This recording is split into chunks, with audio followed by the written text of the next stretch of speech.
नमस्कार, आप देख रहे हैं युगचरण और मैं हूं आपके साथ खुशबू सिंह। तो चलिए शुरुआत करते हैं बुलेटिन की।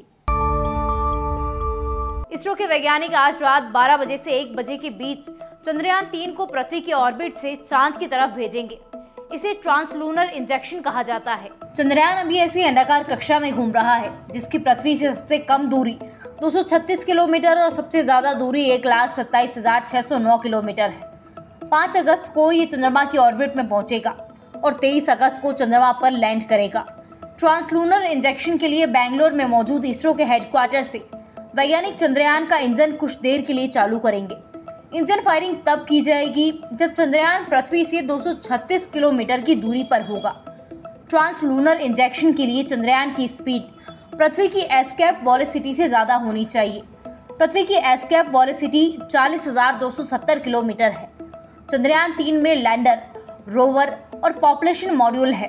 लैंडर और रोवर चांद के साउथ पोल पर उतरेंगे और 14 दिन तक वहां प्रयोग करेंगे।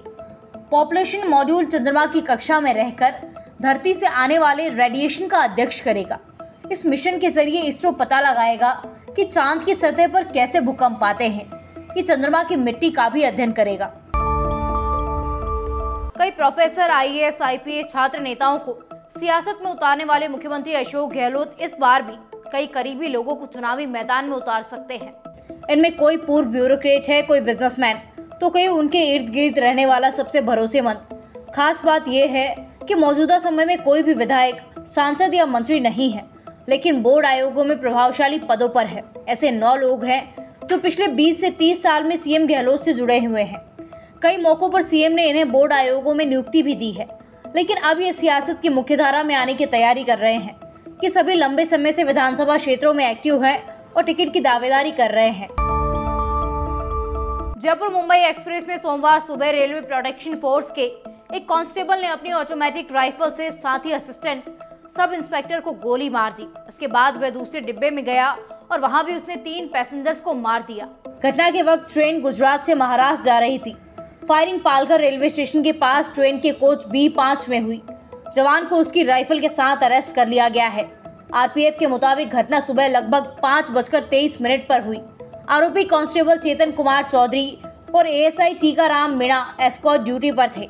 चेतन ने टीकाराम पर फायरिंग के बाद 3 और यात्रियों को गोली मारी। उसके बाद वो दहिसर स्टेशन के पास ट्रेन से उतरकर भाग गया। गिरफ्तारी के बाद जवान को पूछताछ के लिए बोरीवली पुलिस स्टेशन ले जाया गया है। पूछताछ के बाद फायरिंग की वजह का पता चलेगा। राजधानी जयपुर में बारिश के बाद बिगड़े हालात को लेकर के बीजेपी विधायकों ने मोर्चा खोल दिया है।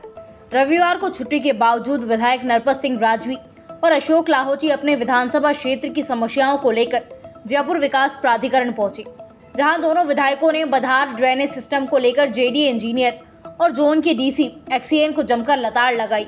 45 मिनट तक चली इस बैठक में जयपुर विकास प्राधिकरण के आयुक्त जोगाराम भी मौजूद रहे, जिन्होंने जल्द ही विधायकों की समस्या के समाधान का वादा किया। विधायक अशोक लाहोटी ने कहा कि बारिश के बाद सांगानेर विधानसभा में हालात बद से बदतर हो चुके हैं। 100 से ज्यादा कॉलोनियों में पानी भर चुका है। आम आदमी अपने घर से बाहर नहीं निकल पा रहा, जिससे उनकी रोजमर्रा की दिनचर्या बुरी तरह से प्रभावित हो रही है। लेकिन जयपुर विकास प्राधिकरण के अधिकारी AC कमरों से बाहर तक नहीं निकल रहे हैं, जिससे जयपुर की जनता नर्क जैसा जीवन जीने को मजबूर हो रही है। मणिपुर में निर्वस्त्र कर घुमाई गई पीड़ित 2 महिलाओं ने सुप्रीम कोर्ट में याचिका दाखिल की है। लाइव लॉ के मुताबिक दोनों ने केंद्र और राज्य सरकार के खिलाफ अपील की है। इसमें क्या कहा है, इसकी जानकारी अभी नहीं मिल पाई है। चीफ जस्टिस चंद्रचूड़ की बेंच आज सुनवाई करेगी। उधर आदिवासी इलाकों में अलग प्रशासन की मांग को लेकर कुकी महिलाओं ने नेशनल हाईवे नंबर 102 को पिछले 5 दिन से जाम कर रखा है।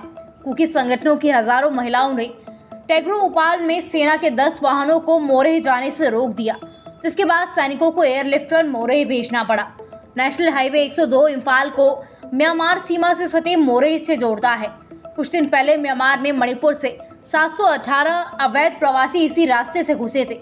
सरकार अब अवैध प्रवासियों की बायोमेट्रिक काउंटिंग करा रही है। आदिवासी संगठनों का कहना है